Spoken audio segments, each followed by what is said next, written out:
Welcome to Two Sisters, Two Mics, the Unapologetic podcast. I'm Rhonda. And I'm Marie. And we're two very close sisters that live far apart. We invite you to eavesdrop on our private chats and rages about everything. Life, mothers, relationships. It's all here. Let's have a laugh.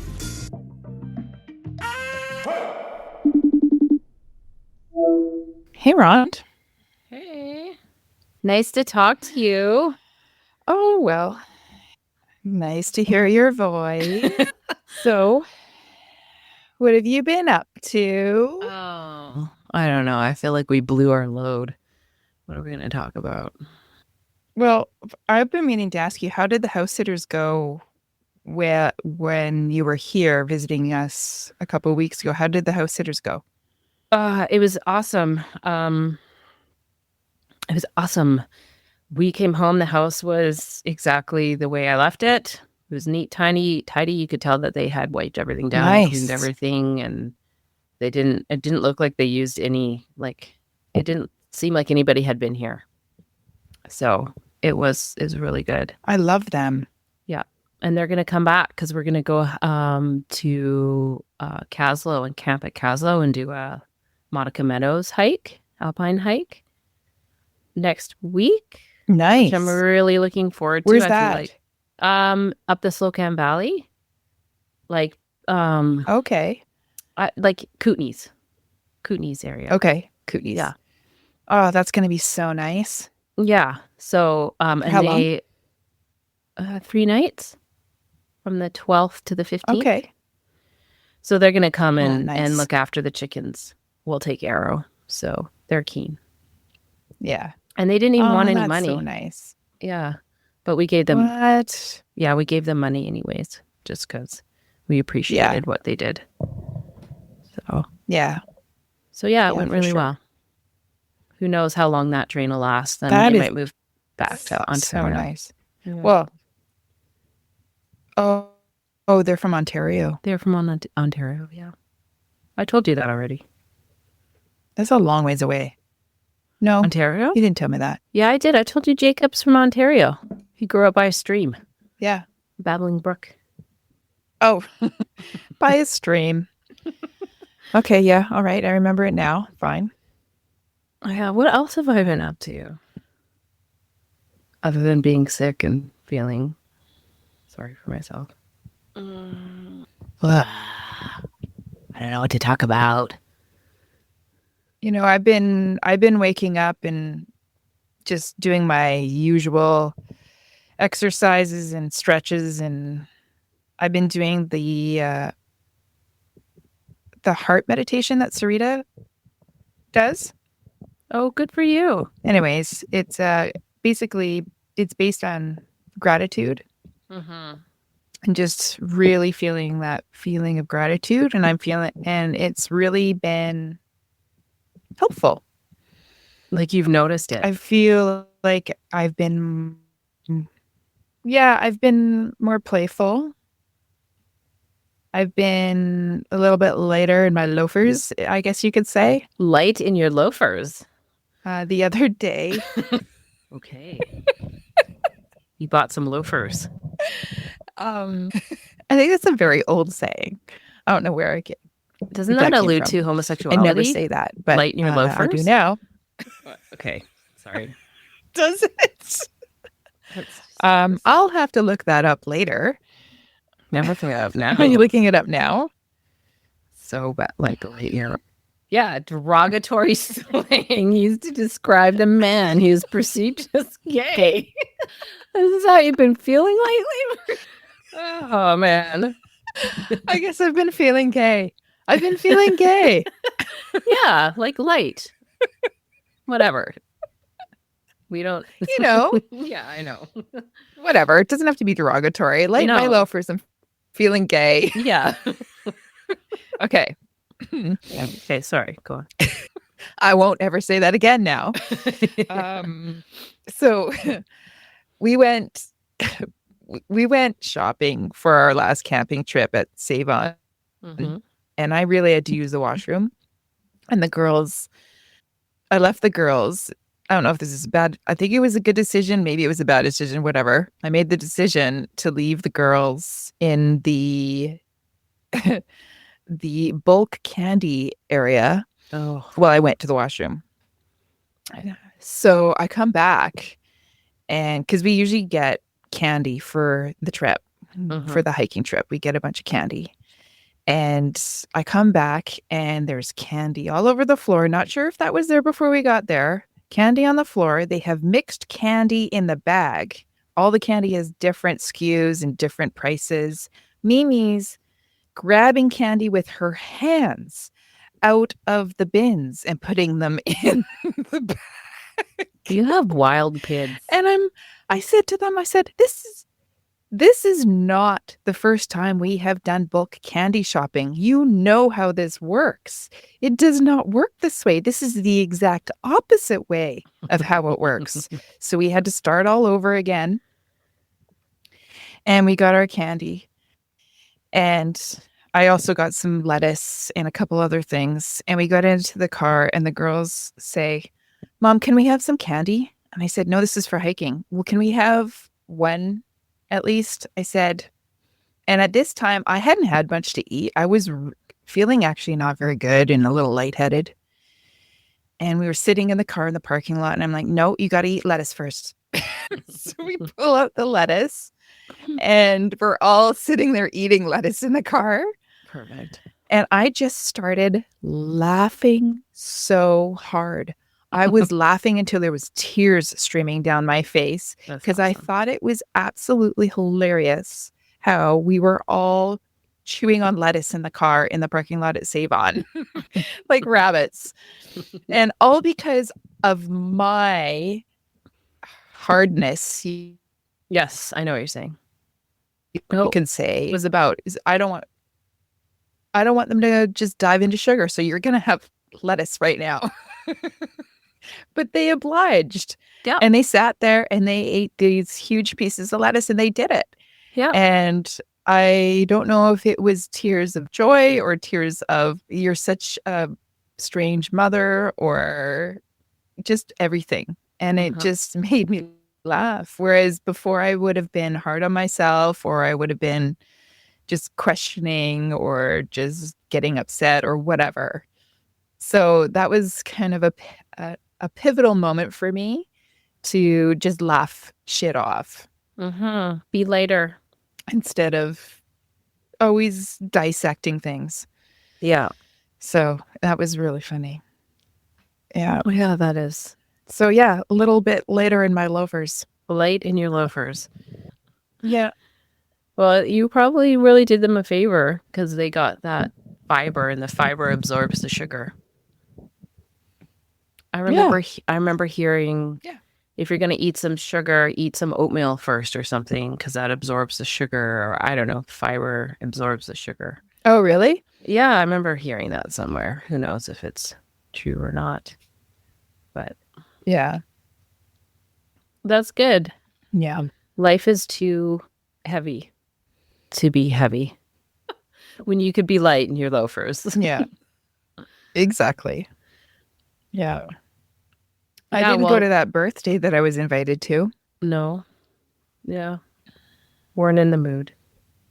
No. I really just didn't feel like it. Yeah. If you don't feel like going, you're not going to enjoy it. And did I tell you that she asked that? Yeah. Yeah. But I kind of was a little hard on myself. I'm like, I really like her. Mm-hmm. And I never get invited to that stuff anymore because I keep saying no to people. So the invites are very few and far between. Yeah. So I did feel a little bit bad. And then she texted me on the day. Did I tell you? No. Oh, yeah. She just asked, Are you coming tonight? I said, No, I'm not. I'm sorry. I really don't have it in me to be social right now. I'm going to stay home. I'm super worn out from a camping trip last week and just want to rest. I'm sure you'll have lots of friends show up and celebrate your birthday with you. And she replied, No one's coming. So I felt bad. Oh, no. But she had a lot of family there. Oh. Yeah. No, she had a lot of family there, and she only gave people 2 weeks notice about her birthday, which Mhm. normally might be enough for people, but in the summer, people are so booked up and Yeah. have such plans. Yeah. That's the only thing I could come up with. And she Yeah. was fine with it as far as I could tell. And I ended up giving her flowers the next day. So, Oh, that's fine. If she's a good friend, then she understands, right? yeah. But, anyways, yeah, for sure. Muriel is downstairs So, in the closet. So just backstory, Muriel was a coat made out of a quilt that I spent $400 on. $400. That's a lot of money. at the farmer's market, The farmer's market. I didn't know it was that much. I didn't ask on purpose. It was $400 I spent on that coat. That is a lot of money. That's why I was freaking out. I was like, I need to return this. Yeah. I know. I know why you were freaking out. Yeah. Anyways, maybe I'll wear her one day. I just but she's downstairs. I had her upstairs in my closet and I didn't want to keep her in there. I didn't want to I don't want her near me right now. Really? So you're not wearing her at all right now? Well, it's too hot. It's too hot to wear Muriel. Yeah. Yeah. Um I printed some photos of photos. I did not print photos of photos. I printed some photos, and two of the photos was one of you wearing Muriel and one of Corey wearing Muriel. It's going into the photo album. it's a memory. You know what? I think she's going to come into my life and be a part of it. It's just the whole journey of it, right? Um I just really don't want to spend money anymore frivolously on stuff. Like I know Muriel's like a special item or whatever, but I just don't want to spend money anymore. I hate money. Money is like the root of all evil. Well, not that's a big statement, but I hate money. I wish money didn't exist. Everything is based around money. I've been there. I've been there. And I actually delved into that. I delved into why do I hate money? Why do I not want it to be around? Should I hate money? How to have a relationship with money and everything surrounding that a few years ago. And what I found was that it was really important, while money is still here, to have a good relationship with money. Hmm. And that's a really huge subject. There's so much that we learn from our parents who have learned from their parents about money. And so down the line that gets passed on. And what is fed to us through society and how it's set up within society that makes it so extremely challenging, and why there is such a small population of people who have a lot of money. I guess the reason why I'm saying all that is once you change your perspective again on money and your relationship with money, then it doesn't seem like such a struggle. There will always be a struggle, I feel, with money with me personally. Maybe I shouldn't say that. I don't want there to be a struggle with money. I look at Corey. He loves money. He has a what I see as a good relationship with money, and I want that. So I try my best to absorb that because I think it's important, because I've got kids and I don't want them to feel like they have lack, or that they only deserve certain things because of certain ways that they are, or that there there's only so much money in the world, because there is so much potential for everyone to have as much money as they want, but it's their relationship with money that hinders that. So what is a good, like, so you said you think Corey has a good relationship with money. Can you clarify what that looks like? He loves money. Yeah, he loves money. He doesn't have a problem spending money. He uh, gets excited about spending. He doesn't have, from what I can tell, or from what he said, any remorse when he does spend. When we go on vacation, he does not hold back. Um, he dresses nicely. Whenever I ask for money, he gives it to me without any question. He doesn't give me a hard time about money ever. Whenever I ask for money, he gives it to me. Do you not have your own So money, Marie? I do, but we budget, right? So Yeah. whenever I run out of the money that I have budgeted, I ask because he does all the accounting and budgeting for the family, which Mm-hmm. I've given him. I actually taught him, or we both did it together when we first got together. And then when things got more complicated with family and so on, I just kind of gave it to him Uh-huh. to do, which I don't, whatever, right or wrong, that's the way it is. Mm-hmm. No, there's no right or wrong. And it's been working for us for years. So, Yeah. Yeah. I so yeah. know. So if I run out of grocery money or gas money, I'm like, send me money. Yeah. Yeah. Yeah. Money's a funny thing. And how we like you how you've set it up with your partner, how he's sort of in control of it, or how he manages it, right? Where it's very different with me and Jamie. Um, Yeah. it feels very like tit for tat. Like, well, Hmm. I'm paying for this, so you pay for that. And except he pays for like the mortgage and the bills because I was just like, that's what you do. You make more money than me, and I'm not contributing to that. Like, the money that I make is going to contribute to other things. Hmm. And I feel like so far it's been okay. But Hmm. sometimes I just get frustrated with it all because it's just I understand that Hmm. concept of money is just energy, and the more that you let it flow in and out, right? And trusting that there'll always be enough. And I feel like I kind of am like Corey that way. I enjoy spending money and whatnot, but there is Yeah, still you are. this, but I still feel like I just want freedom without needing money. Maybe that's what it is. I want to feel free. I want to be able to just not feel like I have to go to a job to make money and it's never really enough money. Like I don't know how to get out of Yeah, I that don't. Yeah. loop, that trap, like I don't that. think you're alone on that for most of the people in this world. Yeah. Yeah, and it's Yeah. set up that way. Like it's a program. It's a ball in a fucking chain that we have to make money in order to live and survive Yeah. and to strive. And I want to break free from that. Like I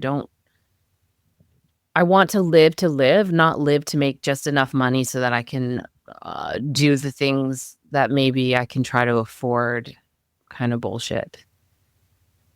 Um, and I do have, the thing is, though, I do have enough money really for the things that I really need.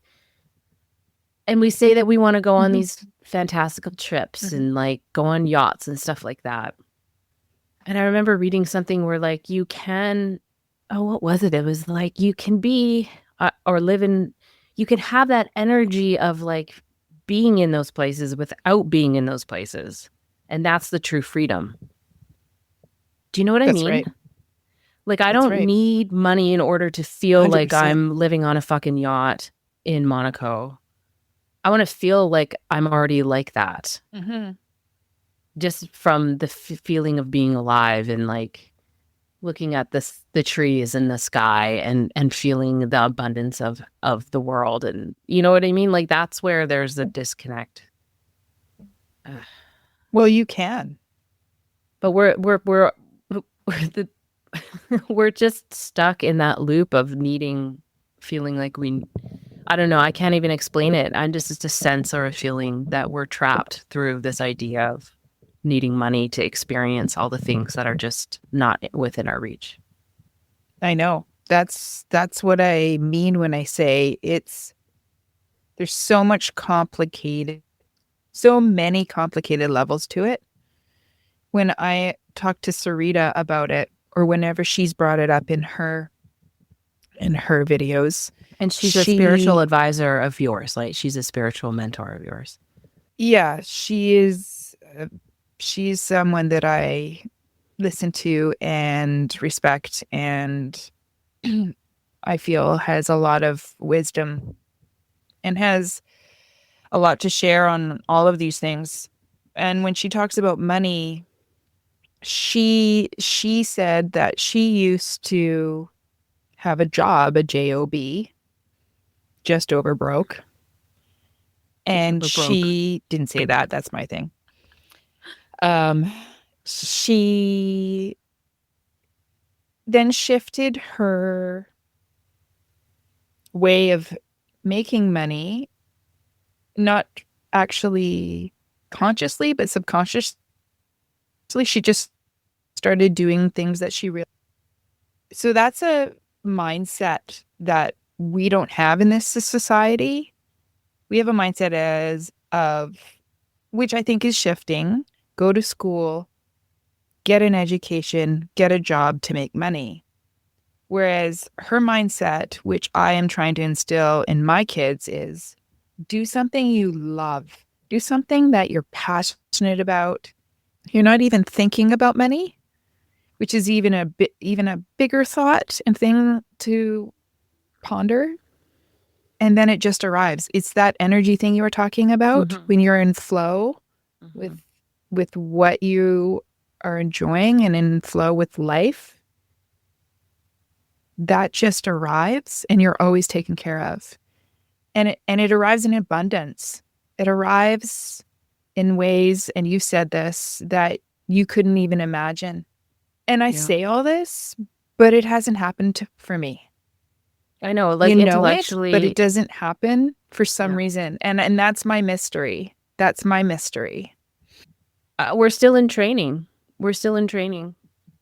We're understanding the concept, but we're still figuring out viscerally and through the nervous system and through our thoughts. Like we understand it, but we have to live it. Yeah. But it's what we want. So if it's what we want and we trust that we'll get what we want, then we have to trust that it will happen. And I do really believe that it will. Yeah. Yeah. Then you're good. You're good. It's just taking a long time. Why hasn't it happened yet? Yeah. Well, everything we see and have around us and the way our life is exactly what we asked for, which is frustrating for me. It's in a way. It's pushing. In a way. Go ahead. What's going on? Go ahead. That was painful. Nothing. I was just taking a drink. It's just the way it is, Rhonda. I'm gonna take another drink just because you said that. Yeah, do a gulpy gulp of your protein shake. It's pressure pushing us into finding a new expanded point of view.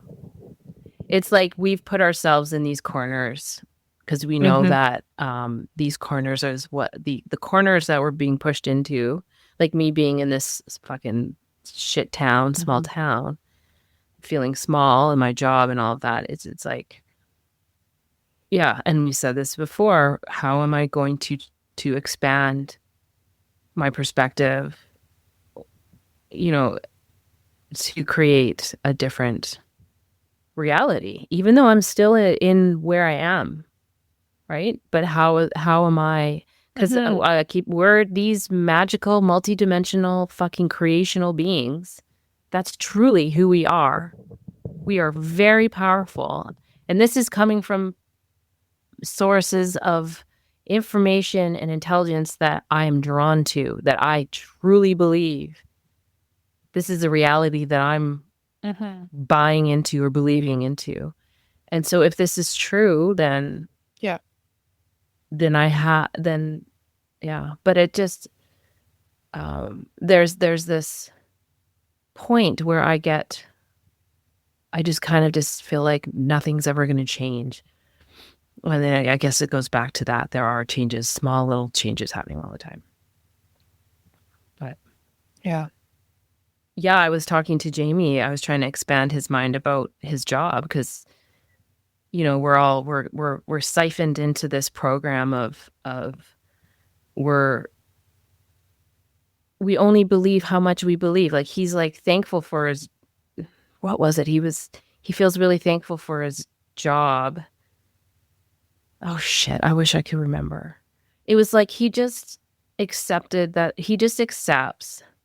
that this is the way it works. That like we all do. We're born into this Mm-hmm. program of believing we're powerless and we're small, and the choices that we have in front of us are, and we can find happiness, and we are making choices that make us feel good, and there's people that have satisfying jobs and home life, but it's still like small. We're still minions to the government, and there's just so much more potential. Well, there is.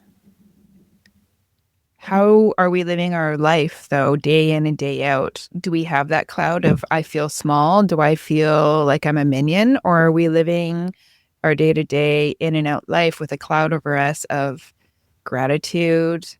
There's so much potential. I'm excited for what's to come. I'm really happy. I think I think that whole the secret is true. I find that no matter what we receive, I think we should be happy. I think we should be positive and really enjoy where we are right now. And that's easier said than done on certain days, especially if you're not feeling well, especially if you get triggered or something very stressful is going on in your life. But to come back to that is really important, is what I've learned.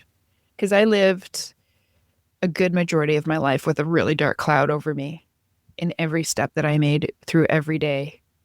And I ended up in a hole, a dark hole for years, and then climbed out of it, which took years. And now I'm back out of the hole. And the biggest takeaway from that experience was that I don't have to live like that. That we keep preaching and talking about everything's a choice. Well, that is case in point right there. I think there is definitely chemical imbalances due to certain reasons and events that can't be overcome to a certain extent. And I wouldn't change a thing. I wouldn't change any of what happened to get to where I am today, to sit here with you and say, it's really important to be positive. It's really important to be happy, grateful, and optimistic as much as you possibly can every single day, because it's so much more enjoyable than being the other way. I look at our parents. We didn't live in an optimistic house with an optimistic, happy roof over our heads. And children are born happy, smiling, living in the moment, and doing and being everything that we try to attain as adults. Yeah, it's beaten out of us. And I have apologized to my kids so many times for once I realize that I've been a Debbie Downer or I've been kind of a dark cloud or not as light in my loafers as I wish I was. And I do apologize for that. I don't apologize to a certain extent, but sometimes I do, because that's not easy to live with. And I know that. And you know that too.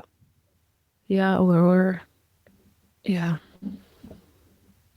we're all just doing our best, really, in the end. Yep, we are. So yeah, I get dips of not being happy. We're emotional human beings. I read an article on marriage the other day. Mm-hmm. And did it say marriage is And a it farce? was really good. I didn't read I just read the headlines, and the gist of it was that most people don't realize what they're getting into until it's too late. No shit. And I knew. That's why I was drunk my wedding day. I was like, oh, fuck, here we go. Might as well start now. Gulp, gulp, gulp. Sorry, go ahead. yeah, you and millions of others. Um, it said basically that you will fight a lot, that both of you will change, that you have to constantly work at and maintain your marriage, and that the other person will not meet all your needs. It's impossible. Yeah. And Oh, yeah. individuality is really important. Yeah. That was basically the gist of it. And I was like, yep, check, yep, check. Yep. Did it not say go get a lover? Like, can it not just say that, please? Oh, and it's okay if you find a lover? Because you obviously aren't going to have that same connection at the beginning. Sex is dead, so you might as well go find a lover. Just be open about it. Okay, I'm going to go with I'm going to go see Babusa. Marcus, and I'm going to see you later. Marcus. John. Babusa? Dick. I'm going to Dick. What? Richard. My lover, I'm Richard. Going to Dick. I just that's it's great. Yeah, or I'm pretty sure I didn't say that in the article. No, well, like that's fine. Like I get it. Yeah, we're in it for the long haul, and people get divorced and they bring all their shit into their other relationship or whatever, and I'm lonely. I miss touch. I miss having sex. I miss having intimacy. I don't know if I'll ever get that back with Jamie. Like I'm open to it, but I'm also like, I don't know. I'm not really that into it either with like the idea with him. So I don't know. It feels a little depressing. Mom's like, oh, we'll stick it out for another 10 years. Like once April's graduated, then you can leave. How old will you be? I'm like 56. She's like, oh yeah, that's not too old. Like that's fine. I'm like 10 years. I have to wait 10 years before I find another part. Like, or do I find another part? I don't know. Anyways. Oh, I can relate to so much of that, Rhonda. Yeah, I know. I miss intimacy, touch, connection. Yep. But are there marriages that and there are times that? and moments where I could be, I don't know. Like Christy said. I would think my guess would be yes. Christy said that she has sex in her marriage. Like what did Christy say? They do it like twice a week. But they don't have any kind of like mental connection. It's all physical. Yeah. Well, that's the whole your partner is not going to meet every single one of your needs thing. Yeah. I remember her saying that he really needs that, so that's why their relationship is like that. Mm-hmm. But it takes someone to reach out and grab that, though, right? I'm not reaching out and grabbing it. I'm not literally. I'm not doing my part. Literally, I'm not. And I don't know why. Because you don't feel the motivation to, because there's no connection. But I listen to this topic sometimes from other people, and I've even heard, like, if you go to a sex therapist, they say that you have to schedule it in and you just do it, whether you feel like it or not. No, and then you thanks. get into the groove of things and Yeah. then it moves from there. No. Friends of mine that did that, they're divorced. They did that. They did the whole forced sex for, I forget how long they did it. Yeah. They did it for a long time. And they still didn't end up together. I also feel that with the way that, and this is a real thing, I am so tired at the end of the day, and that's the only time that is available Mm-hmm. to do it. Yeah. I just don't have anything left. Mm-hmm. And we're talking 10 o'clock at night Mm-hmm. is when we can possibly. Mm-hmm. It's not happening. No. Like I'm wondering if you know the whole women are from Venus, men are from Mars thing.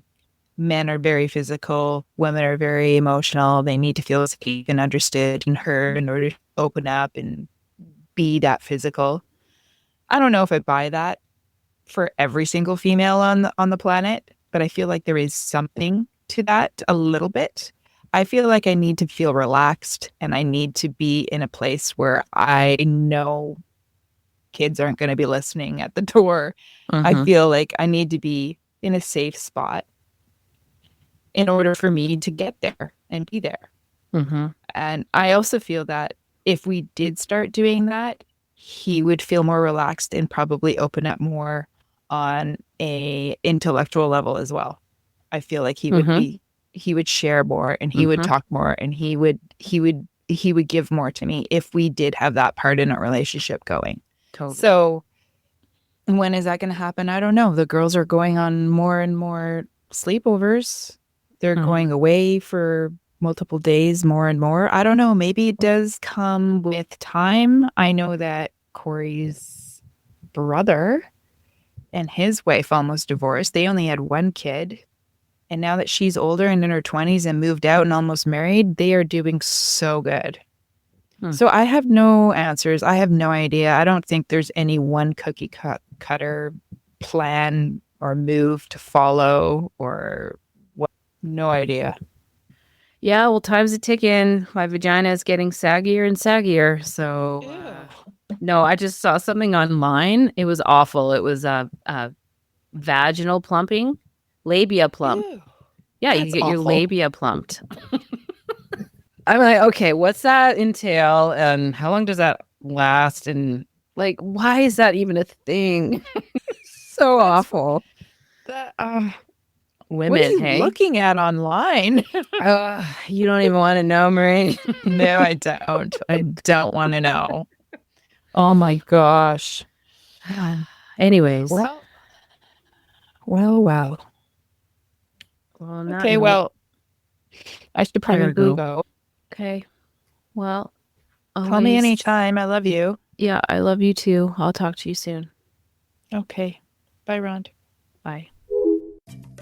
All right, well, that's it. Thanks for joining us for this episode of Two Sisters, Two Mics, the Unapologetic podcast. It's been a blast. Hoped you liked it. If not, that's all right. We'll be here again.